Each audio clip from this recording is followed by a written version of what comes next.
안녕하세요. 저는 올해 42살이 된 남자이고, 슬하에 아들 한 명 있습니다.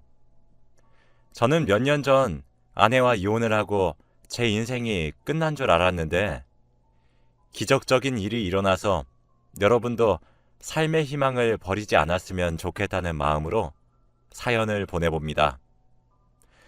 저와 아내는 30대 중후반에 결혼을 했어요. 저는 그때 당시 사업가였고, 아내는 평범한 회사원이었죠.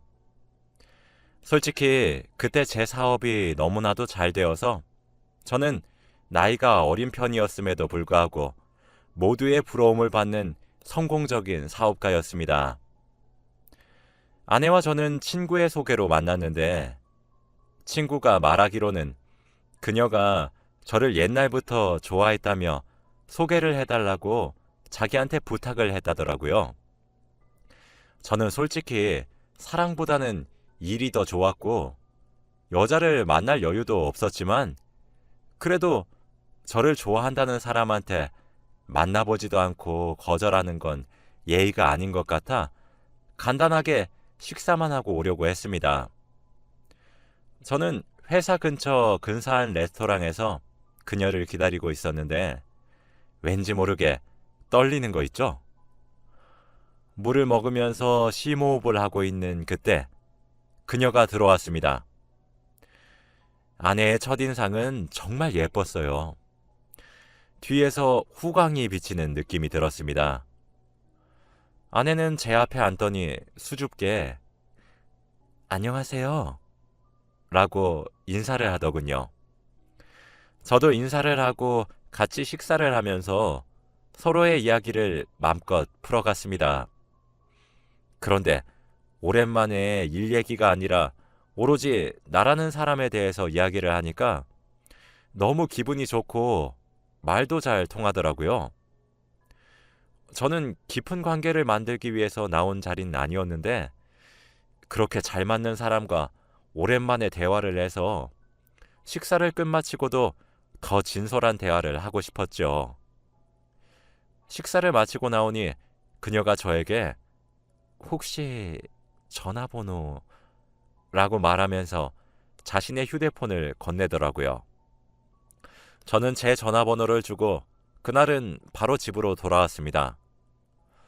집에 도착하고 얼마 지나지 않아 그녀에게 전화가 오더라고요. 다음에 또 만나서 이야기 나누고 싶다길래 바로 다음날 데이트 약속을 잡았고, 그날 새벽까지 전화를 했어요. 다음날에 만나서 이야기도 나누고 맛있는 것도 먹으면서 그렇게 친해졌습니다. 하지만 저는 아직까지는 그녀보다 회사가 우선이었기에 연애를 할 생각은 전혀 없었고, 그저 편한 밥 친구로 남아주길 원했지만 그녀는 그렇지 않았던 것 같아요. 저를 세 번째 본 날부터 바로 좋아한다고 자신의 마음을 고백했고, 계속 전화를 하면서 저의 모든 일상을 알고 싶어 했습니다. 저는 이대로는 안 될 것 같아서 솔직하게 제 마음을 말했어요. 연인으로 발전할 생각이 없다고 하니 그녀는 우울해하면서 알겠다고 하더라고요. 저는 그런 그녀가 걱정이 되긴 했지만, 그래도 이렇게 솔직하게 말해주는 것이 낫다고 생각했습니다. 그래서 그녀의 기분도 풀어줄 겸 그날은 술을 거하게 마시려고 저는 제가 잘 알고 있는 술집으로 그녀를 데려갔어요. 그녀와 만날 때마다 밥만 먹고 카페만 갔었지 술은 한 번도 먹어본 적이 없었거든요. 저는 그날 술을 먹으면서 진솔한 이야기를 하면서 취해갔습니다. 그런데 다음날 아침에 일어나니 저는 어딘지 모르겠는 호텔방 침대에 누워있더라고요. 더 놀라운 건 제 옆에 누워있는 그녀였습니다. 그녀도 잠에 취한 상태로 누워있었거든요. 저는 상황 파악이 전혀 되지 않았고, 도대체 새벽에 무슨 일이 있었는지 떠올려 보려고 노력했지만, 어제의 여파로 인해 머리가 깨질 듯이 아팠고 전혀 기억이 나지 않았습니다. 저는 옷을 얼른 입고 그곳을 빠져나와 집으로 돌아갔어요. 그녀를 깨우고 싶었지만 무슨 말을 들을지 무서워서 그냥 두고 나갔습니다. 저는 집으로 돌아와서 숙취를 해소하고 기억을 상기시켜 보았지만 제 기억으로는 절대 그녀와 그런 일은 없었어요. 저는 제 기억을 믿고 그녀를 다시 만나지 않기로 결심한 뒤에 평소와 같이 일에 매진했습니다. 그런데 그녀도 몇 주 동안 연락이 없더라고요.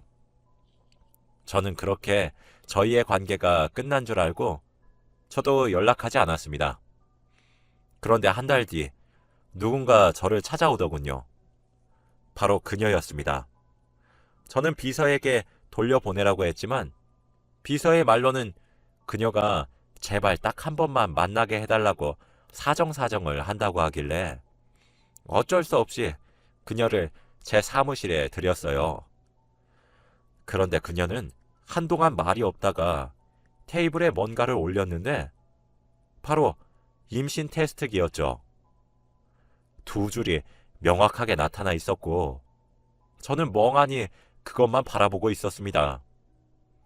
그녀는 이제 어떡할 거예요?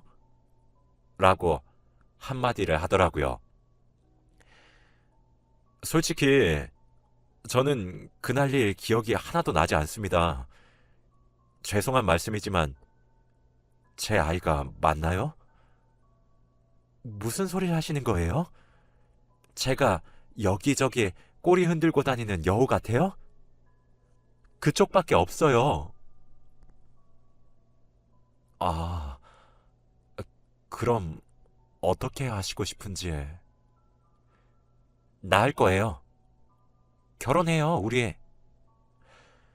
저는 갑작스런 그녀의 말에 너무 당황스러웠지만 저도 제가 저지른 일에 책임을 져야 한다는 생각에 그녀의 말을 따르기로 했어요. 아내는 저희 집으로 짐을 다 옮겼고 그렇게 동거 생활을 했습니다. 결혼 전에 시댁분들을 다 만나서 인사도 드리고 결혼식도 순탄하게 올렸어요. 아내와 저는 아무것도 모르는 사이였는데 한 집에서 같이 사니까 왠지 모르게 정이 생기면서 좋아하는 감정이 피어오르더라고요. 근데 제가 일이 너무 바빠서 하루 종일 회사에 있으니 아내의 태교에 도움을 주지 못했습니다. 그래도 착한 아내는 괜찮다며 일 열심히 하라고 했고 저는 한도 없는 신용카드를 건네주며 여보, 쇼핑 좋아하잖아. 이거 한도 없어. 마음껏 써. 라고 하며 아내의 기분을 풀어줄 수밖에 없었습니다. 그렇게 결혼 생활과 회사 일이 잘 흘러가고 있었는데 갑자기 회사 직원 중 한 명이 경쟁사로 가버리고 저희 회사의 정보를 다 빼내서 배신을 했어요. 그래서 저희 회사의 주가는 점점 떨어져 갔고 결국 부도가 나고 말았죠. 직원들은 한순간에 직장을 잃었고 저도 한순간에 빚만 3억이 되는 사람이 되었답니다. 그 직원은 단순히 경쟁사에서 월급을 더 올려준다는 조건에 홀려서 저희 회사의 정보들을 다 가져다 준 것이더라고요. 그 직원 한 명 때문에 수많은 사람들이 일자리를 잃었죠. 저는 한순간에 빚쟁이가 되니까 세상이 다르게 보였습니다. 어제까지만 해도 호화로운 집에서 가정부가 해주는 밥과 럭셔리한 양복을 입고 비싼 시계를 찬 뒤에 비서가 운전해주는 차로 회사에 출근했었는데 한순간에 원룸으로 와버렸죠. 아내는 저에게 이게 무슨 일이야 도대체? 라고 하면서 화를 냈어요. 입이 10개여도 할 말이 없었고 저는 그저 미안해 만 반복해야 했죠. 저는 어떻게든 생계를 유지해야 했기 때문에 아침 저녁으로 막노동을 뛰고 새벽에는 택배 상하차 일을 하면서 겨우겨우 먹고 살 정도로만 벌었어요. 그런데 아내는 아이가 5살이나 되었는데도 일을 할 생각은 하지도 않고 그저 저에게 돈 벌어와만 반복했습니다. 제가 같이 맞벌이를 하자고 해도 내가 왜? 라고 말을 하는 거 있죠? 애가 어릴 때는 애를 돌봐야 해서 안 된다고 했지만 애는 매번 장모님께 맡기고 자기는 맨날 나가서 돈만 쓰고 왔습니다. 그리고 애가 좀 크니까 아예 당당하게 왜 자기가 돈을 벌어야 하냐면서 여자는 집안일만 하면 된다고 하더군요. 그래도 저는 한 집안의 가장이니까 최선을 다해서 아내와 아이에게 책임감을 가지기로 했어요. 그런데 아내가 저에게 아침밥을 차려주지 않더라고요. 저에게 밥을 차려주지 않고 애한테만 차려주고는 쥐꼬리만한 월급 벌어오면서 뭘 얻어먹길 바래? 라는 말을 했습니다. 그래도 이 집이 이 정도로 굴러가고 있는 것도 저 덕분인데 손가락 까딱하지 않는 아내가 그렇게 말하니까 화가 나더라고요. 그뿐만이 아닙니다. 저는 아내에게 한 달에 한 번씩 생활비를 주는데 아내는 부족하다면서 더 달라고 했고 맨날 퇴근하고 집으로 가면 택배 박스가 산처럼 쌓여 있어요. 좁은 집에서 계속 쓸데없는 물건만 늘리니 더 집은 좁아졌죠. 그래서 제가 참다 못해 아내에게 처음으로 쓴소리를 했습니다. 여보, 이건 좀 아니지 않아?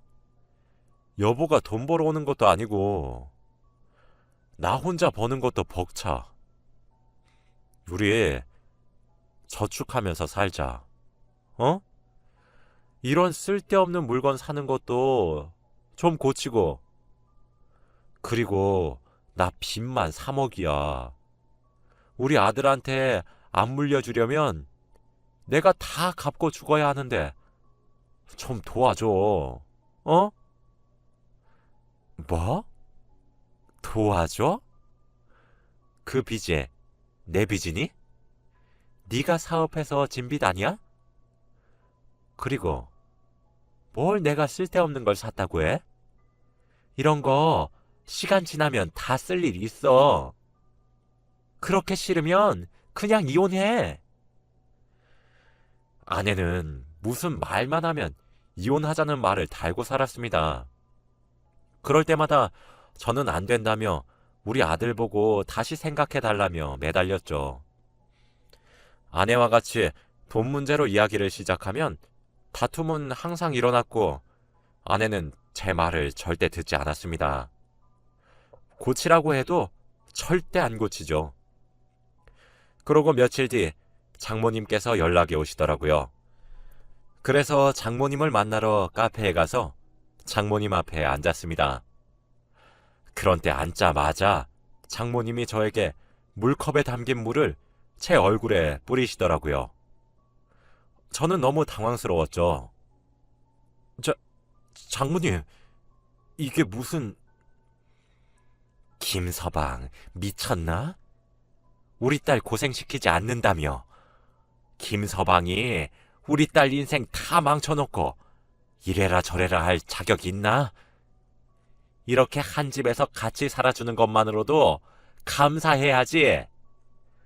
우리 딸 평생 손에 물 한 번도 안 묻히고 살게 해준다길래 그 집으로 시집 보낸 건데 어디서 남자가 말이야 살림하는 여자한테 명령질이야. 이럴 거면 우리 딸이랑 이혼해 라고 하신 뒤 카페를 나가셨습니다. 저는 그때 너무 당황스럽더라고요.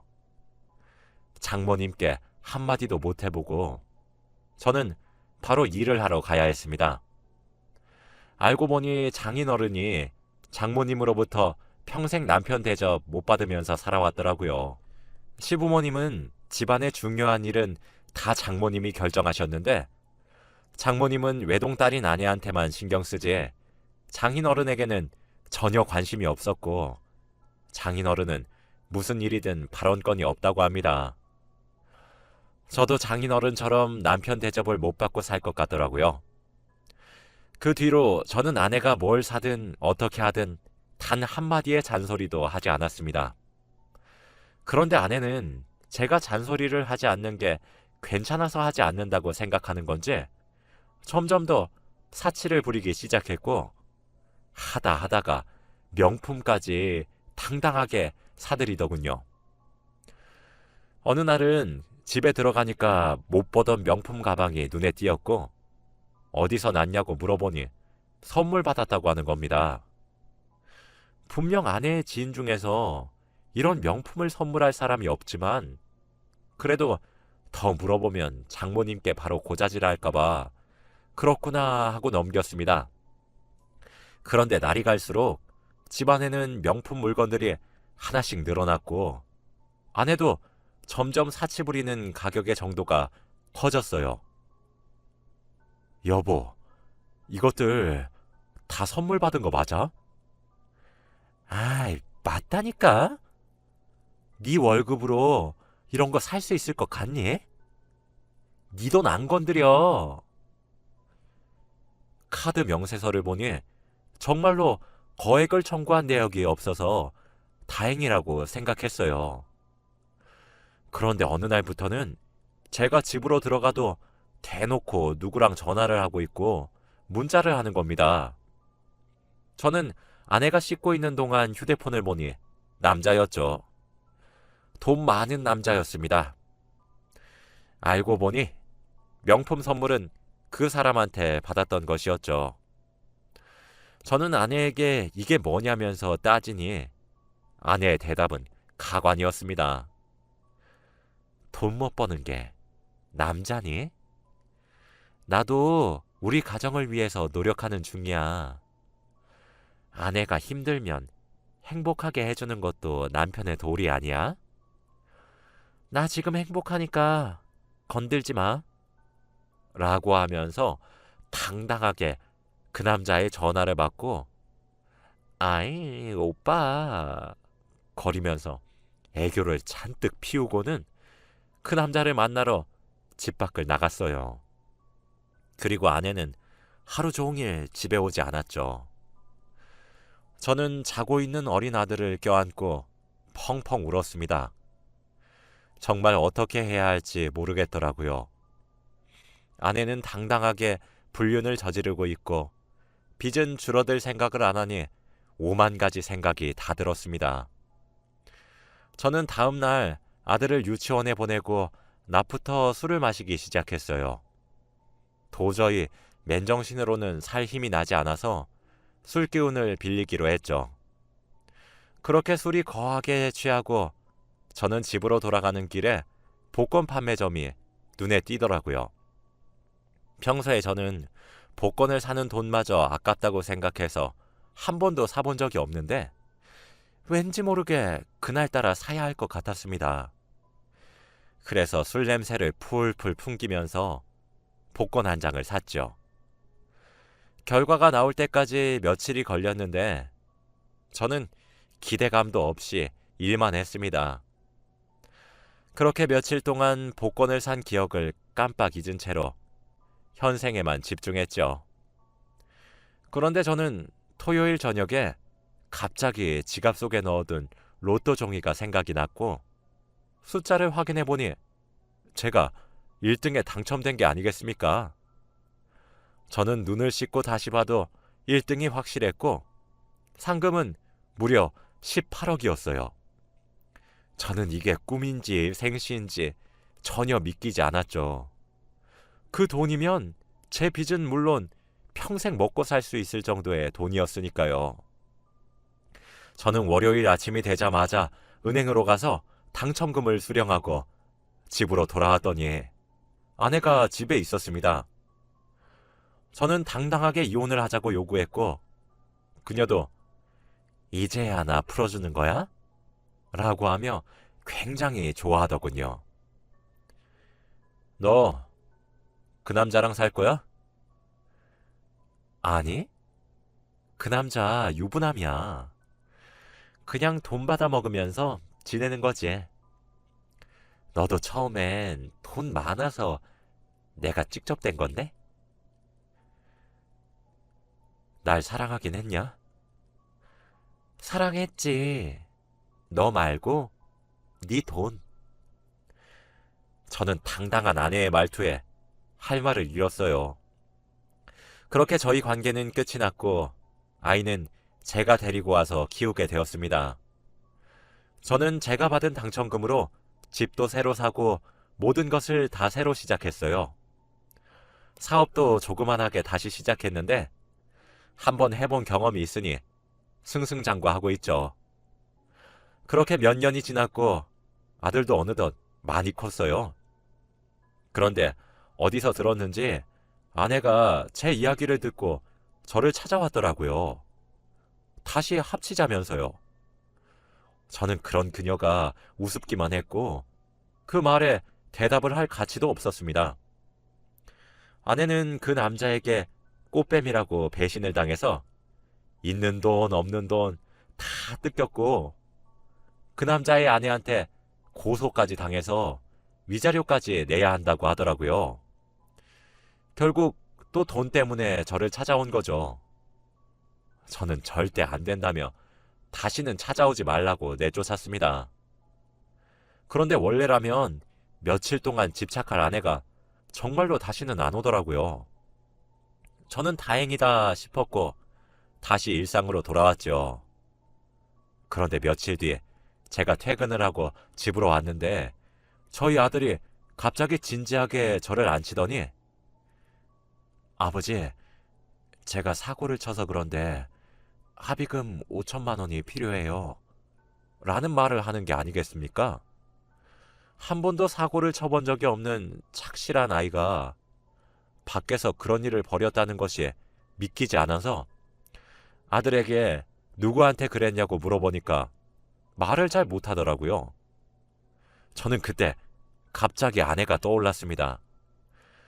아들은 거짓말을 전혀 못해서 거짓말을 하면 온몸에서 티가 나는데 그때가 딱 그랬거든요.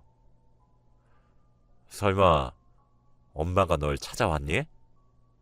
라고 물어보니 아들이 몇 분 뜸을 들이다가 네 라고 했습니다.